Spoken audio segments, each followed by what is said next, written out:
میں نے عمر کا نام لیا احترام سے، گستاخ کی زبان پہ شعلہ رکھا گیا، بے پردگی سے ہم کو بچانے کے واسطے عمر کی زبان کا لہجہ رکھا گیا، دونوں جہاں کے مرکزی کردار کا سر، اونچے بشر کا رتبہ اونچا رکھا گیا۔ خلیفہ دوم حضرت عمر فاروق رضی اللہ تعالیٰ عنہ کی عظمت، رفعت اور بلندی کا کیا بیان کرنا۔ خود آقا نامدار محمد رسول اللہ صلی اللہ علیہ وسلم ارشاد فرماتے ہیں کہ ہر امت کا ایک محدث ہوتا ہے، میری امت کا محدث حضرت عمر فاروق رضی اللہ تعالیٰ عنہ ہے۔ اور محدث کا معنی یہ ہے کہ جس کے دل میں اللہ تبارک و تعالی حق بات کا القاء کرے اور اس کی زبان پہ حق بات کو جاری فرمائے۔ اور رسول کریم صلی اللہ علیہ وسلم نے ارشاد فرمایا، اے عمر، تو جس راستے سے گزرتا ہے شیطان بھی اس راستے کو چھوڑ دیتا ہے۔ حضرت عمر فاروق رضی اللہ تعالیٰ عنہ وہ ہستی ہیں جس کی وجہ سے اللہ تبارک و تعالی نے اسلام کو عزت بخشی ہے۔ خود رسول کریم صلی اللہ علیہ وسلم جب حضرت عمر فاروق رضی اللہ تعالیٰ عنہ کی عظمت کو دیکھا، ان کی شجاعت اور ان کی بہادری کو دیکھا، تو ہاتھ اٹھا کر اللہ تبارک و تعالی سے یہ دعا مانگتے ہیں،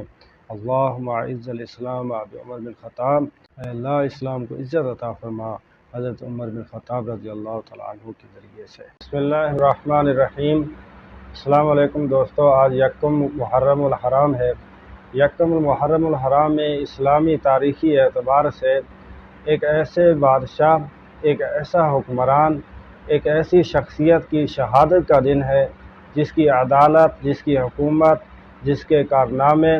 اور جس کا کردار تا قیامت تک زندہ اور سلامت رہے گا۔ میری مراد حضرت عمر فاروق رضی اللہ تعالیٰ عنہ کی شہادت کا دن ہے۔ انہوں نے جو عدالتی نظام قائم کیا تھا، ان کی مثال دنیا کی تاریخ میں نہیں مل سکتی۔ حضرت عمر بن خطاب رضی اللہ تعالیٰ عنہ نے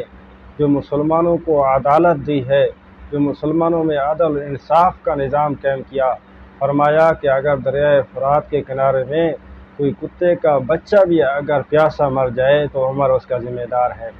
آج ہم مسلم حکمرانوں کو دیکھتے ہیں، اسلامی ممالک میں دیکھتے ہیں، تو ہمیں معلوم ہوگا کہ کتنا عدل اور کتنا انصاف یہاں پر پایا جاتا ہے۔ تو سوات میں ایک گھمبیر واقعہ ہوا ہے، ایک ہی گھر کے 18 افراد سیلابی ریلے میں بیٹھ کے اس دنیا سے چلے گئے اور کئی گھنٹے تک حکومت کے انتظار میں رہے، چیختے اور پکارتے رہے کہ کوئی ہیلی کاپٹر آ جائے، کوئی ریسکیو آ جائے، لیکن یہ ہیلی کاپٹر اور ریسکیو حکمرانوں کی عیاشیوں میں، ان کے جلسوں میں استعمال ہوتے ہیں، اور یہ عوام کے لیے بالکل بھی ہر سال کروڑوں کا بجٹ پیش ہوتا ہے، اور ان بجٹ میں عوام کے لیے کھوکھلے نعروں کے سوا کچھ بھی نہیں پایا جاتا۔ ان بجٹ میں جو پیسہ آتا ہے، ان بجٹ میں جو سہولیات کے نعرے لگائے جاتے ہیں، وہ صرف اور صرف حکمرانوں کے عیاشیوں میں استعمال ہوتا ہے، وہ صرف اور صرف حکمرانوں کے جلسوں میں استعمال ہوتا ہے۔ عوام چیختی رہے، پکارتی رہے، چاہے عوام مر بھی جائے، کبھی بھی ان کے لیے سہولیات میسر نہیں کیے جاتے۔ آج کے حکمرانوں کو حضرت عمر بن خطاب رضی اللہ تعالیٰ عنہ کی اس عدالتی نظام کو پڑھنا چاہیے، اس عدالتی نظام پر عمل کرنا چاہیے جو انہوں نے مسلمانوں کے لیے تا قیامت ایک نمونہ حیات چھوڑا ہے، ورنہ اس طرح